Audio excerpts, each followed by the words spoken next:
જે નેતૃત્વ કરે તેને નેતા કહેવાય, જે દેશને પ્રગતિના પંથે લઈ જાય તેને નેતા કહેવાય, જે પ્રજાના દુઃખને પોતાનું દુઃખ સમજીને દૂર કરે, જે પ્રજાની મુશ્કેલીઓને પોતાની સમજીને દૂર કરે અને જેના કાર્યોથી પ્રજા સુખનો અનુભવ કરે તેને નેતા કહેવાય.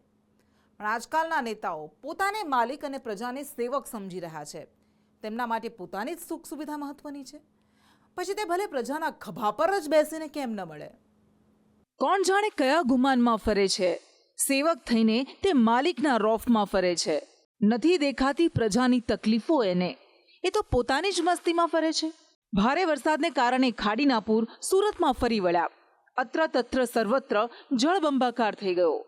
મકાનોમાં ઘૂસી ગયેલા ખાડીના પૂર બધી ઘરવખરી તાણી ગયા અને છોડી ગયા માત્ર તબાહીના દ્રશ્યો. ઠેર ઠેર કાદવ કીચડથી ખદબદતી શેરીઓ અને ધોવાયેલા ખાડા ખૈયાવાળા રસ્તાઓ. સુરતમાં ખાડીપુરે જે તબાહી મચાવી તેના કરતાં વધુ તબાહીના દ્રશ્યો પૂરના પાણી ઓસર્યા પછી સામે આવ્યા.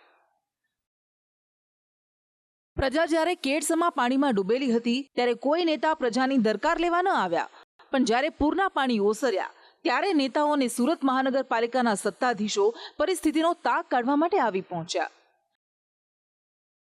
પણ આ શું? જે પ્રજા દિવસો સુધી પૂરના પાણીમાં રહેવા મજબૂર હતી તેના ખબર અંતર પૂછવા આવેલા ડેપ્યુટી મેયર કાદવમાં પગ મૂકવા તૈયાર નથી. માત્ર 2 ફૂટ કાદવ ઓળંગવા માટે તેઓ એક ફાયર ઓફિસરના ખભે ચડી ગયા. આ એ જ નેતાજી છે કે જેમને પ્રજાની સેવા કરવાની હોય, પણ અહીં તો પ્રજાના સેવક ખુદ માલિક હોય એમ ફાયર જવાનના ખભા પર બેસી ગયા છે.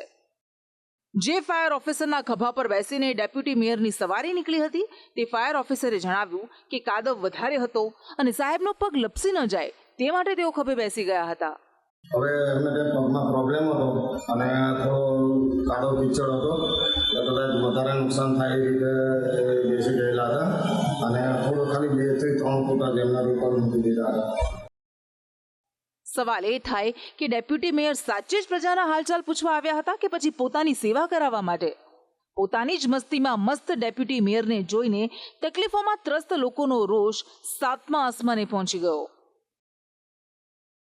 એ સરકારી કર્મચારીને ભાજપના નેતાઓ પોતાની બાપની જાગીર સમજીને બેઠા છે. વિક્રમ બેતાલની જેમ આવી રીતે ઉપર આવીને દરરોજ આવીને બેસી જતા હોય છે અને પોતાની મનમાનીઓ કરતા હોય છે. આજે તમે અધિકારી તરીકે ચૂંટાઈને આવ્યા છો તો આજે ફાયર ફાઇટર્સ જેને આપણે કહીએ છીએ ફાઇટર્સનું તમે ઘોર અપમાન કર્યું છે કે એના ખભા ઉપર બેસીને તમે આવી રીતે ચાલી નીકળો છો. આજે જનતાને બચાવવા માટે છે, તમે અધિકારી છો અને અધિકારી તરીકે તમે ફાયર ફાઇટરના ખભા ઉપર બેસીને આ રીતનું કાર્ય કરો છો તો અગાઉ તમારે ચૂંટણી લડવી જ નહીં જોઈએ, હું તો એમ કહું છું. અને જે લોકોએ તમને ચૂંટીને આપ્યા છે આજે બધાને આ દ્રશ્યો જોઈને એટલું પોતાની જાત પર અપમાન થતું હશે કે અમે એવા લોકોને ચૂંટીને આવ્યા છે કે જે લોકો પોતાના પગ નથી બગાડવા માટે જનતાના કોઈ એમને પડી જ નથી જનતાની ટૂંકમાં. સુરતના પર્વત પાટિયા વિસ્તારમાં પૂરના પાણી ઓસરતા નિરીક્ષણ માટે આવેલા ડેપ્યુટી મેયર નરેન્દ્ર પાટીલ જો કાદવમાં 10 ડગલા ચાલતા ખચકાતા હોય તો થોડું વિચારો કે સુરતના હજારો લોકોએ પૂરના પાણીમાં અને કાદવ કીચડમાં પોતાના દિવસો કેવી રીતે વિતાવ્યા હશે. પ્રજાની આવી તકલીફો એર કન્ડિશન્ડ ઓફિસમાં બેસીને સુખ સુવિધાઓમાં આળોટનારા નેતાઓ અને અધિકારીઓ ક્યારે સમજશે? સુરતની જેમ રાજકોટમાં પણ એક નેતાએ ટ્રાફિકના નિયમોનો ઉલાળ્યો કર્યો. ટ્રાફિકના નિયમોનો ભંગ કર્યા બાદ પણ નેતાજીને રાહત ન થઈ તો પોતાના કાર્યકર્તાઓ સાથે ટ્રાફિક પોલીસ સામે હોબાળો કર્યો અને પોતાની કાર છોડાવવા રીતસરની દાદાગીરી કરી.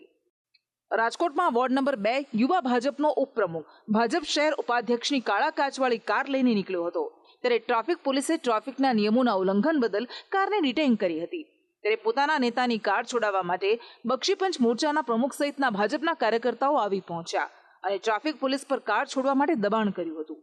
પરંતુ ટ્રાફિક પોલીસે સ્પષ્ટ શબ્દોમાં કહી દીધું કે નિયમો બધા માટે સરખા હોય, જે કોઈ પણ નિયમનો ભંગ કરશે તેની સામે કાર્યવાહી તો થશે જ.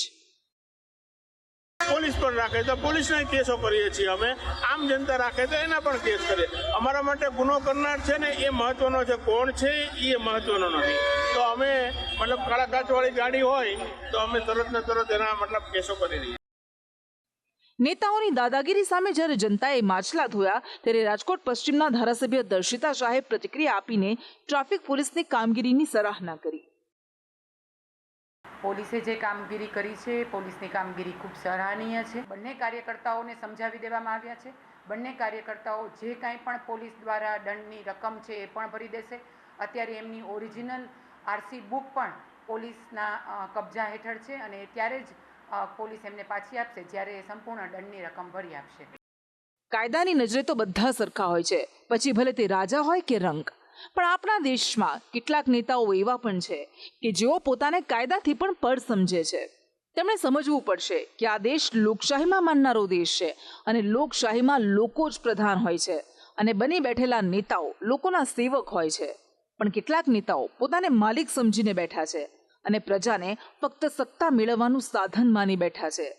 પરંતુ એ ભૂલી રહ્યા છે કે જ્યારે પ્રજા વિફરે છે ત્યારે ભલભલા સિંહાસન હલાવી નાખે છે અને રાજાને રંક બનતા વાર નથી લાગતી. બ્યુરો રિપોર્ટ, સંદેશ ન્યૂઝ.